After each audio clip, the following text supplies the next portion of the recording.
it's just incredible to see. It's absolutely incredible to see. That is beautiful. It's beautiful because I've got a 2-year-old, and literally it's her birthday. It was her birthday a few days ago, and I remember doing an interview with an artist, a grime artist, and I said to him, "What do you want your daughter to be? Do you have any expectations?" He said, "No, I have no expectations of her. All I want her to be is the fullness of who she is supposed to be." And I know that I keep saying this on all these interviews, but that with my daughter, it just sticks in my head constantly. Just to let her be. Today she was playing with Play-Doh, and I got the cutter, the triangle cutter, and I put it on the Play-Doh. I said, "Look, you see, triangle." She took it out of my hand and went to do something totally different. I said, here's me trying to get her to make nice triangles, but she wants to, so just let her go do that. And she just went off and she went to do it. But it was just a lesson, this lesson of, like you were talking about, that these gifts you get given are not for you to gift wrap in your own favorite wrapping paper. It's to 100%. It's for you to, if you listen enough, you'll find out the wrapping paper they actually like. And as they begin to wrap it, it will look beautiful. Don't worry. It has the power to look beautiful, but they have to wrap it themselves because they have to be happy with it at the end of the day. The life that they create, they've got to sit back and look and say, yes, I lived an amazing life. So I love that you're doing that because it's teaching me also to champion, my daughter in whatever she wants to do, and to just leave the rest to God, Yeah, it's a bit like having a mentor, isn't it? Like I often say to people that a mentor is like a sail and an anchor. A mentor knows when they need to let you sail a little bit when the waters are good, but also they know when you need to be anchored. So you have to be able to know when to play both. When are you the sail and when are you the anchor? And that's exactly what parenting, that sometimes you need to, I remember when our son, like my husband Stephen is a stickler for, you couldn't, like my friends would say, does he go to bed in a 3-piece suit or something? He's that kind of a person who would always turn up like proper. And when our son first went to uni, when our son was in sixth form, his sixth form, they had to wear proper suits as well. And Jonathan, my boy, would always almost want to just iron the front of the shirt and not iron the back because he had to wear a blazer. And Steve was like, no. And, it used to drive Jonathan mad. He goes, but Dad, why do I need to iron the back of it? No one's going to see. I'm not allowed to take this jacket off. Why? And Stephen would always go, it's crazy. How can you iron the front and not the back? Anyway, when the boy went off to uni, like a few weeks later, he rings and goes, Dad, I can't even leave home without ironing my shirt now. No one's even asking me to iron my shirt. But somewhere along the line, that discipline had just become part of who he is, where he knows that if I'm going to wear a shirt, then I need to iron the front and the back, end off. I don't need no one needs to tell me this. This is what's going to happen. So it's interesting how sometimes you do need to be that person that says, hey, these are this is what you need to do. I need you anchored in this. But some other times it's about just go sail. It's fine. I'll check the waters out for you. Oh, thank you so much for sharing that. Lastly, I want to talk about 4 words. Is it one? No. 5 words. 5 words that this man uttered. And it was at a time where you were figuring out what you wanted to do with your career, what you wanted to do with your life, and you felt pulled in a certain direction, called even in a certain direction. 10 years you had done in the corporate world, but you were now feeling this pull. But your anchor, one of your anchors, said these 5 pivotal words. Can you remember those 5 words? Your husband said, we can make it work. Those 5 words, right. We can make it work. And I wanted to ask you, tell me about the power or the beauty in an understanding husband, what that does for you and how that helps you in your journey. Wow, that's oh god. Um, you know, one of the things that we often said to ourselves as a couple when we got married quite young. I was 25, he was 27, and we often said to ourselves that we're a team. That's who we are. We're not two teams. We're just one team. It's Team Ojo. There's only one team. It's the Ojo team. That's it. You're in or you're out. And as a team, we win. Like we do everything, you know. So it's like if you're, you know, when you see yourself as, it's like an athlete, isn't it? When he's the person going to win the gold, but because the team have this mentality that it's their gold, you can't get jealous of one person who's the person who's in the running. You have to see that we all have a role to play, and every victory is ours. It's our collective victory. And it's that mentality. When one person wins, we win. And if we have to make an adjustment for the other person, we do it because that's what you do as a team. And that's to us, that same mentality. It's about we make adjustments. And then it sounded like at that stage it was a huge adjustment for us, and it was a huge financial adjustment. And it was that we will make it work. That's what we do. We're a team. We do this. And there are times much later than that when his job took him in a direction. He was consulting, and as a consultant, especially trying to build his reputation, his consultancy firm meant that he worked outside of London a lot, and he was some away. But also, we make it work. That's what we do as a team. We make it work. And there are times when he would like, oh no, this kid has a parent evening, and he's working in Dorset, and he has to travel 5 hours just to come for parent evening. And I was like, no, it's fine. I'll be there. No. It's our team. We turn up for our team. We do it. It's what we do. Even if we have to drive all night. I'm not always advocating for driving all night. Don't drive when you're tired, people. But sometimes you do. And sometimes it looks radical. But also you're a team. One of my biggest lessons is that certain decisions you make as a team that would sound ridiculous to anyone outside of your team. Sometimes you need to make those decisions inside your team and not discuss it so much, because team mentality means you get it. You get it. Yeah. Anyone outside of your team might not get it. It's okay. As long as your team gets it, do it. It's your team. You win together. And it's that, to me, there's something about as a team, like even as the four of us, we have as a family of four, we have a WhatsApp group. When you do, we sometimes when the kids are at uni, or or my daughter was going out to work every day, to do a COVID test and she goes negative, and we go yay. And sometimes it sounds ridiculous, like it's just a COVID test. But as a team, we celebrate as a team, we cry as a team, but we do stuff as a team. We're Team Ojo and we win. That's what we do. And yes, we have ups and downs, but it's team. It's a team mentality that keeps us going. And we make room.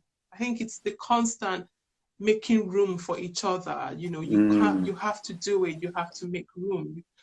Our son plays in a band, and just before I came on here, I knew I had to go and drop him to play in that band, and to practice, or he plays the drums. My goodness, it's so noisy. But it's what he loves. You make room because that's what he loves. And even when he's at uni and he's drumming somewhere, he sends us these little videos of when he drums. We celebrate that, even though we know how noisy it is. It's what you do as a team. You win together. You celebrate the highs and the lows together. That's awesome. It's teaching me. It's teaching me, because I can just take this into my own family again. Let's move on to the Diana Award. I wanted to ask, what effect did her death have on you?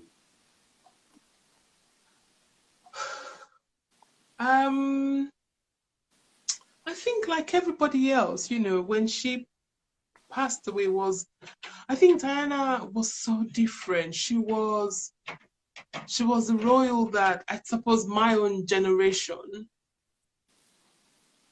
kind of, I think for me, I felt she was the royal that I felt more relatable to. Yeah. She did things that I'd not seen any other royal do.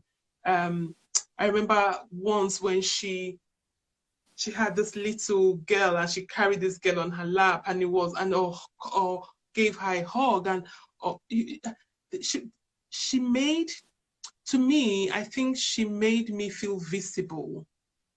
And there was something quite special about her in that sense. And when she died, it felt like a personal loss.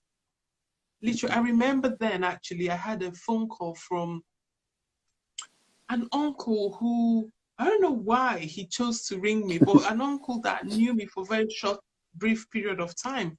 He rang me up to offer his condolences. Like, Wow. and that maybe, and I thought at the time, maybe every time he rang me then, I talked a lot about her, even though I had never met her. But he rang me to offer his condolence. That's how deep it was. So it felt to me like a personal loss when she passed away, and you know, like I never thought our worlds would meet at all. At the time, to the point that I was one of those people that went to Kensington Palace to lay flowers and even wrote a card to say, "You touched my world, I will touch your world too." Oh my gosh. Are you serious? Yes. Wow. She passed away Wow. in Wow. 1997. I was pregnant with my daughter at this time. So our world, I had no, it took me almost 2 years later in 1999, or no, in 2000, I joined the Diana Ward in 2000. So 3 years later, our worlds came together. But in 1997, I went to Kensington Palace, laid flowers, and sat on the floor with lots of everybody else who did that at the time. I know people would have been doing that right now if COVID, if we were in a pandemic. But I did that, like, yeah. And then 3 years later, Wow. I get to have the opportunity to help build her legacy. Jeez. And what was that type of, how does that process even happen? Because you've had it's different from having the emotional reaction to that death and being like, oh man, I'm so sad, but you touch my life, I'm going to touch your life. To now, like, acting on it. How did that even happen? It was very random. It was really strange because, you know, when I was talking about having my son and having that eureka moment when I'm thinking I want to advocate for children and and all of that. At the time, I worked in the tech industry, so I had nothing to do with the charity sector, aside Yeah. from every now and again volunteering, acting as a volunteer. But I began, because I was on maternity leave at the time, I wanted to do something different. I felt like I should do something different, especially having this huge pool to do something around children and young people. I didn't know what this was. So I wrote to the Department for Education and I said, this is my CV, I'm a business analyst, this is what I do in my day life. How can I help? And they wrote back and sent me a directory of charities and said, you should be on the board of charities that really, charity boards are looking for people like you. And I thought, actually, that's not what I want, because for me, that sounded a little bit like my day job. My day job is always analyzing businesses, going off to client sites. I didn't kind of want to do that. So I just chilled and thought I would find the right thing. When the right thing hits me, I'll find it. And at the time, so I was still on maternity leave and Stephen was working. So what usually happens when he comes back in the evening, he will get me like the newspapers from the day. This is when we didn't have internet so readily available.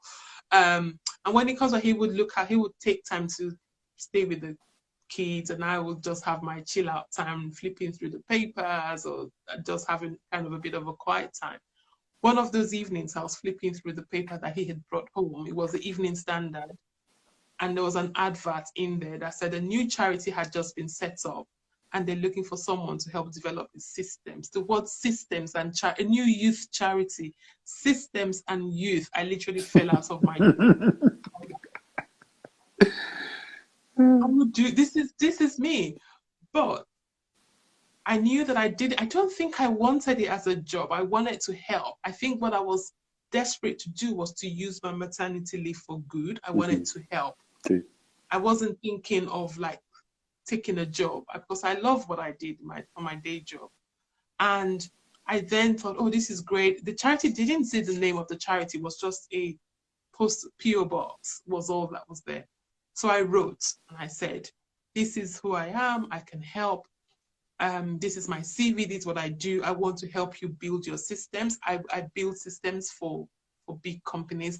Let me do it for you. Let me help develop your systems. I had 4 more months of my maternity leave. Let me do it. Please don't pay me anything. I don't want to be paid. I just want to do it. I want to feel like you've done something, and I want to then I'll go back to my job. Anyway, I got a call and they said, oh, we're so sorry, blah, blah, we can't accept this. This is a government set up thing. We have to spend the money because it's a government fund and we can't accept your offer, but also can you apply for the job? And so Stephen and I decided that actually whoever got my email didn't understand the value I was bringing. And because if they understood that I'm offering you all of this free, I'm not charging, it's absolutely £0. Oh. And so Stephen and I thought, well, maybe the best thing to do was that I apply for the job. And then if I'm lucky to be called for an interview, I will then speak to the interview panel and say, I don't want the job. I want to do it for you free for 3 months or 4 months, whatever, however long, but I have only 4 months because I'm going back. And so that's exactly what happened. I applied and they called me to the interview. And it was at the interview I found out that it was the Diana Award, because all of this time they only referred to it as a youth charity. The name was never mentioned in anything. Oh my goodness. At the interview, that's when I found out. And anyway, finished. I told them I did my pitch. And they're like, oh, yeah, we got your letter, but we can't. And then they explained that it's government funds and they can't do. Anyway, they said, well, you're here now. Why don't you interview? In my mind, I knew I couldn't accept this job because, firstly, it was rubbish money in the grand scheme of anything. Like, whilst I'm on maternity leave, I don't need a lot of money. But when I have to go back to work, these 2 kids had to go to nursery. Jeez. So there was no way I couldn't, And anyway, cut the long story short, went through the whole process. Then I got called a few days later. I got offered the job. And I was like, hell no, don't want it. Can't do it. Can't do it. Basically, that money was literally nursery fees. That's it. Not literally nursery fees. Not even my own travel card. Nursery. You know how expensive nurseries are. Yeah, yes, I do. 2 kids under the age of, both of them were, my daughter was just about 2. So she wasn't in full-time school. And then there was, go under 5. There was no, so I just went, no. And it was then that we had the whole conversation around, and the whole, I struggled. I think I had, so this whole going to lay flowers and have a card, I had forgotten about it completely. Wow. It was the night I had that phone call of, would you accept this job? And I said no. But they said, we'll give you some time to think about it. It was that night, in my dream, I saw the card. This card in my dream. I'm telling you. Wow. I don't even like talking about it because it just sends chills down my spine. Literally, this card. It's like someone placed this card on a table for me to reread the wordings. And then I saw this card and I read the wordings. And then it felt like someone wrote on another piece of paper, you didn't add any conditions. Why are you adding conditions now? And I'm like, what knows this? Wow. So I woke up. Obviously, I couldn't continue this interruption to my sleeping pattern. And I said to Stephen, I think I need to accept this job because it looks like I made a promise 3 years ago and I've just come back to haunt me. I feel like I need to. And he said, I told you that we'll make it work. We'll just make it work. Wow. Just go. Those 5 words again. Mm-hmm. And and he said, you'll never forgive yourself if you don't do it.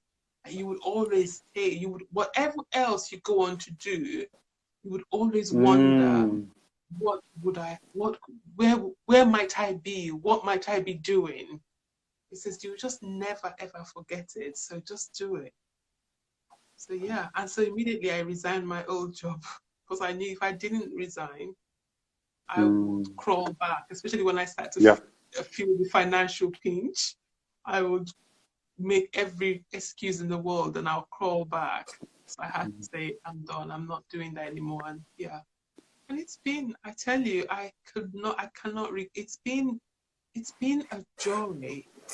It's literally been the most incredible, satisfying, fulfilling mission ever. It's not even a job. It's not even a job. It is a job. I get paid.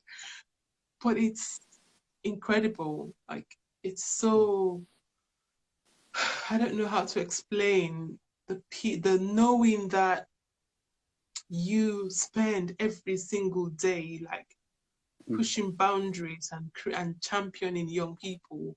It's the most soul satisfying thing ever.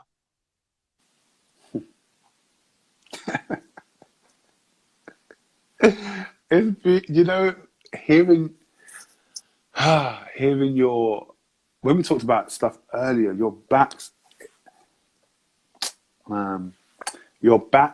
the context of your backstory, it just shows how it's just destined. It's just your fate has just been pulling you through life and just giving you building blocks. Why? Because in 8 years' time, you're going to be here.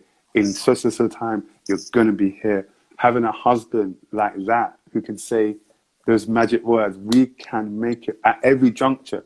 It was just, again, pushing you closer. And then to be in this role now, and again, not just this role, but on all the roles that you serve, they seem to just pull out of you service. This same thing your mum taught you and this same thing your mum helped you experience. Serve them. Give of yourself for the betterment of them, not for yourself, because that pay cut was not for you and it was not for your 2 kids, but the pay cut was for the betterment of those young people who do not have champions, the young people who do not have a life where they're thriving. They do not have a life where there's someone in their ear saying, no, this is team, whatever their name is. So, again, hats off to you and your community of people who have enabled you to be in this position whereby you serve. And, you're not someone who is, from what I've seen, you're not someone who is, hey, look at me. You're not a hey, look at me person. And this role needs exactly that person. Somebody who is selfless and who is humble and can say, I know, like you said, it's a job, but really it's just a passion. It's just a service. It's just a service. And I remember when I was looking through stuff and digging through your interviews, that's all I could hear in your voice. And that's why I really wanted to bring you on, because I wanted to know, from where does that come from? Because when you look at Diana, I just like you said, the effect it had. That woman embodied service. No matter her rank, it seemed like constrained her because she wanted to do so much. And for you to represent that, you can see the alignment. And I'm not saying, there's no way I'm saying, you know, you're just like, Diana. But for you to carry on that legacy, you too had to be somebody of willingness and service, so that when you put the two together, what does Tessy Ojo do? Oh, yeah, I can see, because now the way you carry out her legacy is with ease. It's just with service again, you know. Ah. Well, you put it that way. It's feeling like, oh wow, yeah. No, we thank God, man. It's you are needed. You are needed. You're needed. Yeah, you are needed. If nobody's told you, you are needed, and you know, just having this conversation is just continue to confirm that. I won't keep you for too long. I'm going to ask 2 more questions. I'm just going to ask, how has your faith been instrumental in the work that you've kind of carried out? I think my faith, increasingly, I suppose the word service is underpins, you know, my faith increasingly, maybe less so at the start of my journey, but increasingly, you know, I was saying to a few people that when I was with a few people at my birthday, I said, you know, one of the things 2 years ago when my husband turned 50, we had this huge, massive 200 people dinner dance, everyone all blinging and singing and all the works.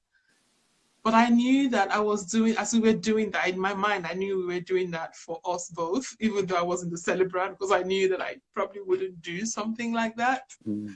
I wanted to spend this year traveling and just being to places that I had been for work. I wanted to go back personally just for joy, not for, like, I did no commitment, that was kind of my big plans for my 50th. But as you begin to reflect on life, and life takes on new meaning, and you think actually the meaning of life is service. What is the use of life? Like, what are you here for? If all you're here for is to see nice places and do nice things, then you haven't lived. You haven't lived. The meaning of life is to be able to say, I touched this and I touched that. And so I thought, you know what? Like, I decided I was going to do a birthday giveaway, because that's what life is about. And so increasingly I see, for me, my faith is about my connections, building connections, relationship, making an impact. And I want to die empty. And every time I say these words, everyone says, Tessy, you're just being, it's too spooky, stop saying that. But I don't want to. I suppose, you know, this pandemic has brought to surface the fragility of life and how quickly life fades away. Yeah. And I don't want to think that I didn't do anything. Everything that I have in mind, I want to just get on with it and just do it. And to me, that my faith means love recklessly. Like, it's the reckless love, is that kind of love that doesn't need an explanation. It might not make sense to other people, but it makes sense to me. That's recklessly, and that's kind of what, to me, that's my faith. And that really, that's me. Yeah. You know, you actually rolled my last question into that, and that was about how you would like to be remembered, and what you are here to, what were you put on earth to do, and that is it. Would you say that sums up how? 100%. I want to be remembered as someone who loved recklessly. It's love recklessly. They don't, like someone said, my friends would say, Tessy, you just cry at every person's child. How do you cry at your own child? Like, it's the same level of tears that rolls down my face for my own children and that of other people's kids, because they're mine. Do you know what I mean? It's that ability, that ability to love, even though it doesn't make sense to others. That, why do you share those tears when someone's getting an award, when you see a young person ring you up and say, Tessy, look, I've just raised £10,000 by sleeping in a tent in my garden. And I'm like, oh my God, that's amazing. That's beautiful. And the same way I would do when my son sends me a video clip of his drumming, and I'm like, oh my God, that's my boy. Yeah. That is beautiful. Oh, thank you so much for your time. It's just been, do you know what? I love doing these interviews because I can only get to witness people from one vantage point, which is whether it's on YouTube, whether it's on social media. So getting to, and that's why I do these 21 questions, is to get behind who they are and to find out what is it that fuels what we see, because what we see is not all there is. There's something behind it. And, you know, I'm just, man, I don't even know you like that, but I'm proud of all that you're doing and all that you've done. And I just want you to keep doing what you're doing. Just keep doing what you're doing. It's beautiful. It's beautiful. And, you know, similar to you, one of my friends or my mentors years ago, he said this quote, and it just won't leave my mind. And he said, when you die, will it matter that you lived? When you die, will it matter that you were even alive? And so every day, just like you said, I'm thinking of how can I, you know, leave an impact. It doesn't have to be on the big stage, but in just to my left, to my right. How is there anything that I can do more? Is it, like you said, can I die empty? There's a scripture I love in Ecclesiastes 9:10. It says, whatever your hands find to do, do with all your might. Because in the grave, there is no work. That's it, it's done. But whatever you can find, whatever your hands can find to do, just do it with all your might. And I wish, you know, I pray the same for you, that everything that you touch and that you put your hands to, that it flourishes and it succeeds, and that you touch more people than you can see. That you touch more people than you can actually see. You know, so thank you so much for your time. Oh, thank you so much for having me. It's been such a joy. I was really dreading it. Like, 21 questions. My God. Oh, good. Well, thank you so much for your time. It's been a joy. Thank you for what you do as well. Like I love the thought of actually just unpicking. You know, you must have so much info and so much insight into different people. You must pull it all together into a book at some point. That's my challenge to you. Oh, thank you. Thank you so much. Well, I always say, anybody we interview, anybody that comes on this platform is for a reason. Someone came on this platform and they said at the end, they said, don't think that the people you're picking to come on here, you are choosing. It's God who chooses them, brings them to your attention for what he wants to do. I was like, wow. And so for me, anytime we have someone on the platform, I say to them this: know that anything you're doing, we are there to back it. We are there to champion you. So if you release a book, just know the next post you'll see. That's coming. Good. Get ready. We are here. That book is coming. Please, we need it. Anything that you put out, we're there to support it. And if there's anything that we can do, you know, we're predominantly an event company, but we had to transition to do this during COVID. So when we get back to events, if there's anything you need from us, if there's ways we can work together, we're here. We're just so here. So just know that you have our backing and we're here to champion you. That's amazing. That's so great. Thank you. No worries at all. Thank you so much for having me, and enjoy the rest of your evening. No problem. Thank you so much. Thank you, everyone, as well. I know there's so many comments. I didn't even get to see all of the comments, but hopefully we will store this, right? I'll be able to go back. Yes. So Shan-Marie just said, can't believe I missed this. Don't worry, Shan-Marie.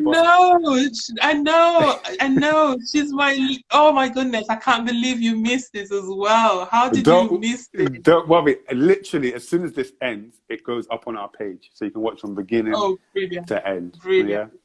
All right. Brilliant. It's great. Thank you so much. Take care. All right. Bye. Guys, thank you so much for joining us for 21 questions. I know it was a bit early today, but thank you for everyone that's joined us. let us know in the comment section, how did you find this evening? You know, how did you find it? Was it helpful? Did you benefit from it?